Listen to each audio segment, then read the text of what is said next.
सदृशं तत्त्वमस्याभिलक्षणम् नित्यं विमलमचलं सर्वदी साक्षिभूतं भावातीतं त्रिगुणरहितं श्रीगुरुं तन्नमामि।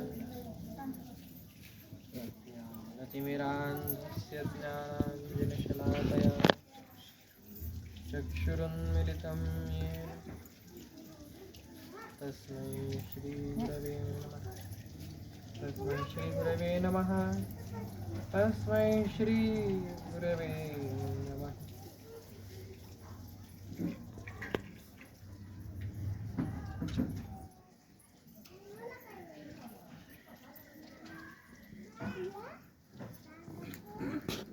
जर आपण बघितलं आवाज जरा वाढवा. काय करता आता तुमच्या कानाला विष्णी आणा की तुम्ही.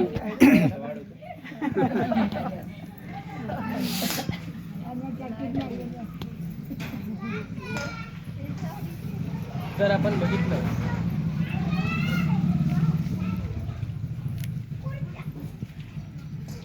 तर हे विश्व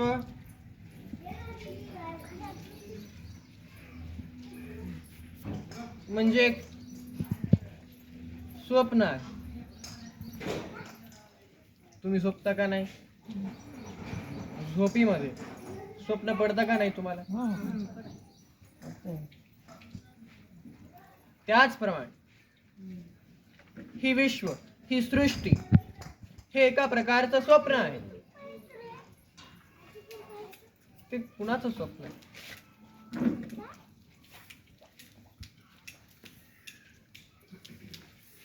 हे विश्व त्या परमात्म्याचं स्वप्न आहे.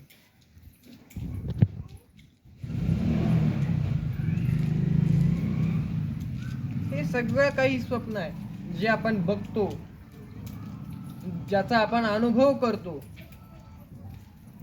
हे सगळं काही स्वप्न आहे भगवंताचं.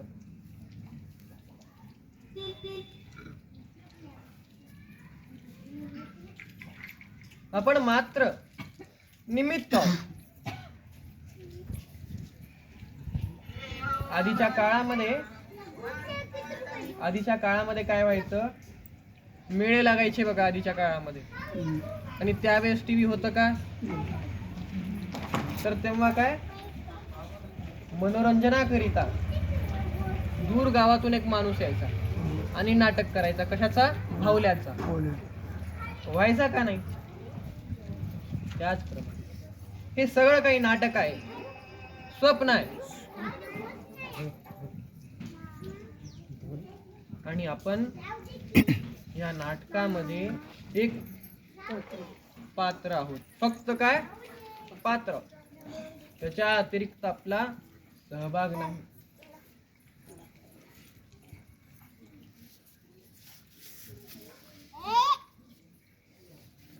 पात्राचा कालावधी संपला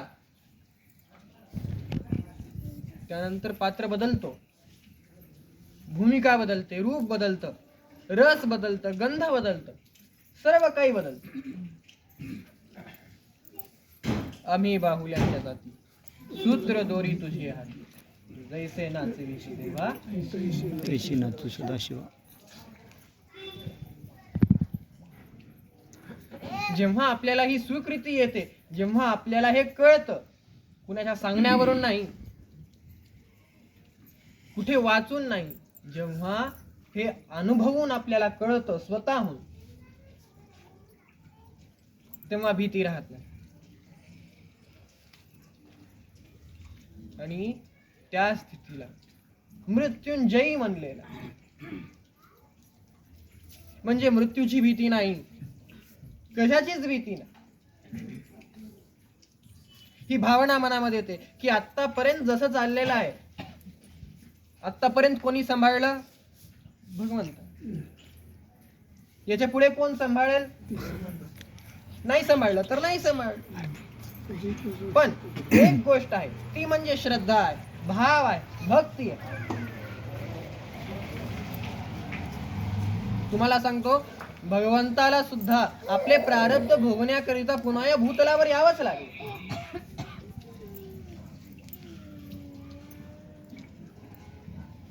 भगवंतांनी अवतार कशासाठी घेतला? जनकल्याणाकरिता. पण तरी त्या मार्गामध्ये सुद्धा असे काही प्रारब्ध घडले, भगवान पण कर्ता बनले का नाही? आणि कर्म केले, प्रारब्ध जुडले, मग ते प्रारब्ध फेडण्याकरिता पुन्हा भगवंताला जन्म घ्यावा. म्हणजे भगवंताला सुद्धा प्रारब्ध सुटलेलं नाहीये.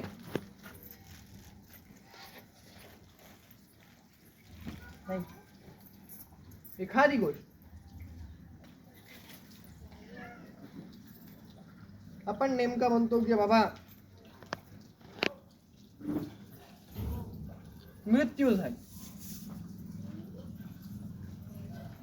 नेमका मृत्यू आहे का? कशाची मृत्यू? काय हरवलं? मी तुम्हाला विचारतो, काय हरवलं? कशाची मृत्यू झाली? शरीराची मृत्यू झाली का?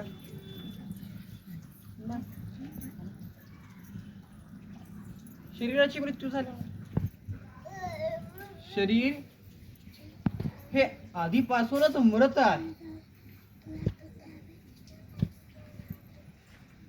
जोपर्यंत तुमच्या गाडीमध्ये पेट्रोल आहे तोपर्यंतच गाडी चालणार का नाही? पेट्रोल संपलं त्याच्यानंतर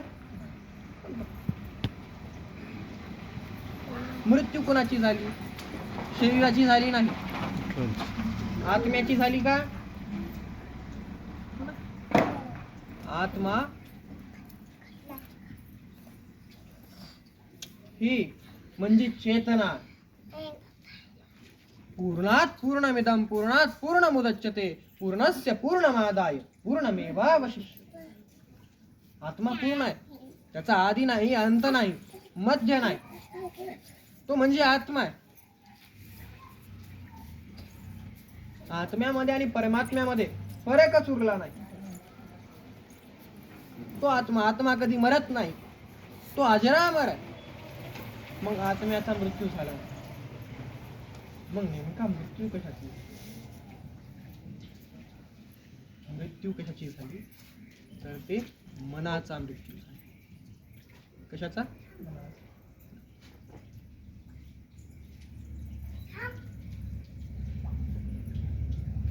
हे सगळं काही खेळ मनापासून अवलंबून आहे. मनापासून भावना उत्तीर्ण होतात, इच्छा महत्वाकांक्षा येतात. हे मनाचं आहे. संकल्प आणि विकल्प हे मनाचे दोन खेळ आहेत.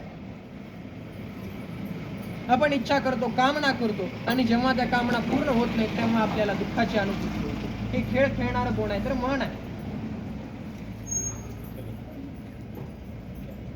आणि मनाला आणि घाबरतो कोण? नेमकं मृत्यूशी कोण घाबरणार? मन घाबरणार. मृत्यूशी कोण घाबरणार? मन घाबरतं. आत्मा घाबरत नाही, शरीर घाबरत नाही. कोण घाबरतं? तर ते. म्हणून आपल्याला आपल्या मनाला रोज मारावं लागतं. काय? आपल्या मनाला रोज मारावं लागतं. आणि संतांनी याचा मार्ग सांगितला की जर तुम्हाला तुमच्या मनाला मारायचं आहे तर ध्यान करा.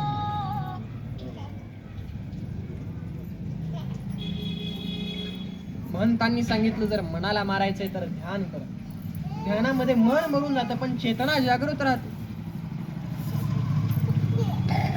चेतना जागृत असते पण मन त्याची मृत्यू होऊन जाते. कुणाची? मनाची. तुमच्या इच्छा, तुमच्या महत्वाकांक्षा, त्यांचा लोप होईल. त्याचप्रमाणे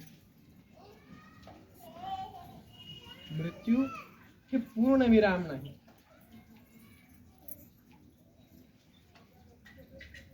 आपल्याकरिता हे पूर्ण विराम नाही, हे अल्प विराम. पण ज्याने ती स्थिती, शून्य स्थिती, ज्याने मनाला रोज मारायला शिकलं त्याच्याकरिता हे पूर्ण विराम. कारण मानवी जीवनाचा लक्ष्य काय? शिवपाठ करा, शिवपाठ करा. 84चा फेरा चुके. कशाने चुके? शिवपाठ केल्याने. सातत्य शिवनामामध्ये दंग राहिल्याने, ध्यान केल्याने, ती स्थिती, ती शून्यता अनुभव केल्याने. मनाला दररोज मारा. मी तर म्हणतो, जेव्हा तुम्ही बसलात, साधारणतः बसलात, तर त्यावेळेस मनाला मारायला शिक. यश एका वेळेस मिळत नाही, हळूहळू हळू पायऱ्या असतात.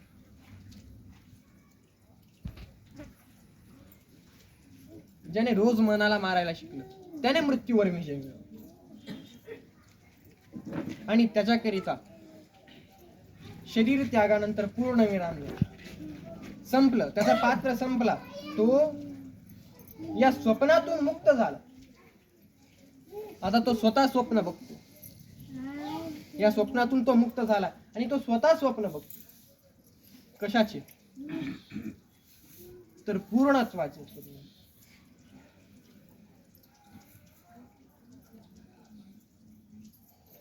आणि जर पूर्ण विराम पाहिजे असेल, या 84च्या लक्ष्यातून मुक्त व्हायचं असेल, तर आधी सुद्धा सांगितलं, मनाला मार, मनावर विजय. सातत्य ध्यानाने, जपाने, नामाच्या साह्याने, सद्गुरूच्या सहवासाने ही स्थिती प्राप्त.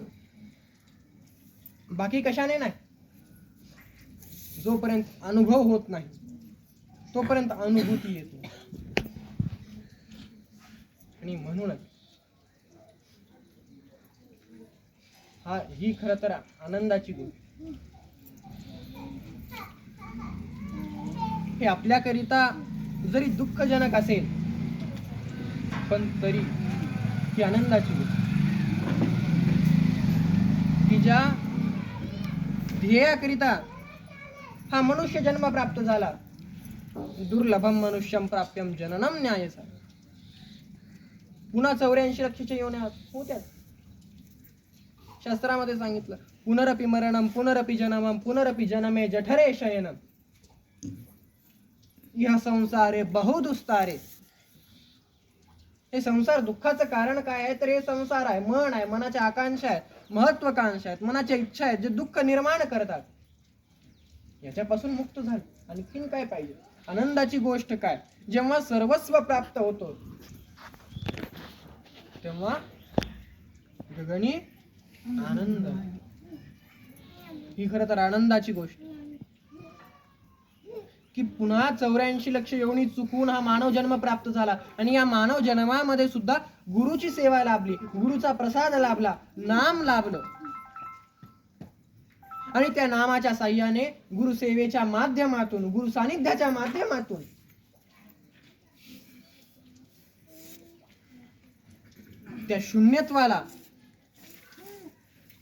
त्या शून्यत्वाची स्थिती अंगीकारून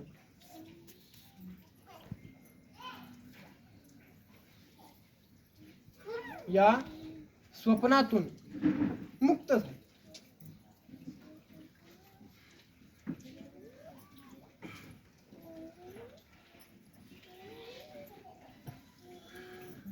संत म्हणतात, कधी मरू कधी मरू कधी देहात.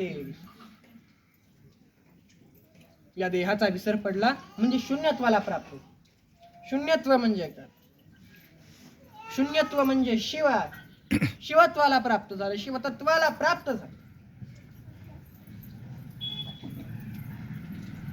हा आनंदाचा पर्व आहे. आपल्या वीरशैव परंपरेमध्ये याला उत्सव म्हणून साजरा करतात. का? म्हणजे या 84 लक्ष योनीतून मुक्त झालेला आहे तो.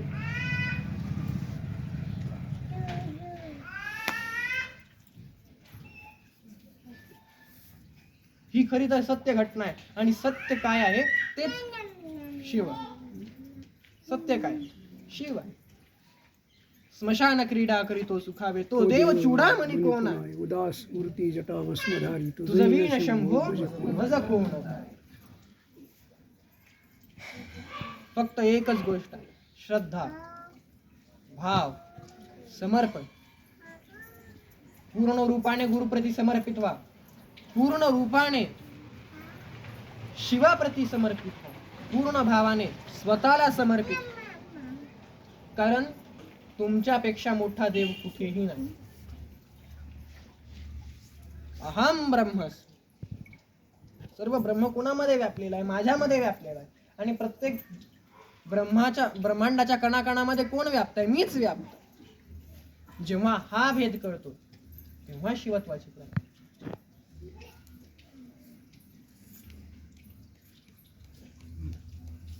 खर तर असे भक्तजन कधीतरीच येतात आणि त्यांच्या सहवासातून आपल्याला, आपल्या जीवनाला मंदमुक्त करतात.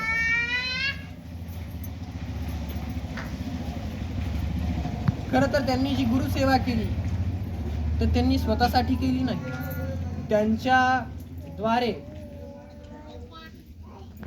त्यांचे मुलं बाळ सद्गुरूंशी जुडले का नाही? ही खरं तर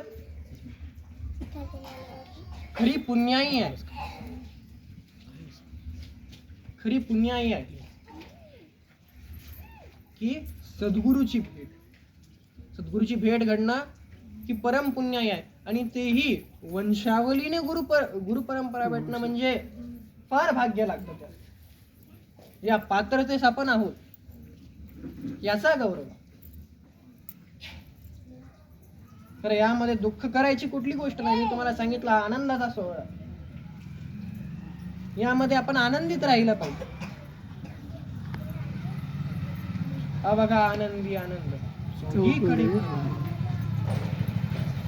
सगळीकडे परमानंद आहे. प्रत्येक जागी परमेश्वराचा अंश आहे, प्रत्येक जागी शिवाचा अंश. मम आत्मा सर्व भूता.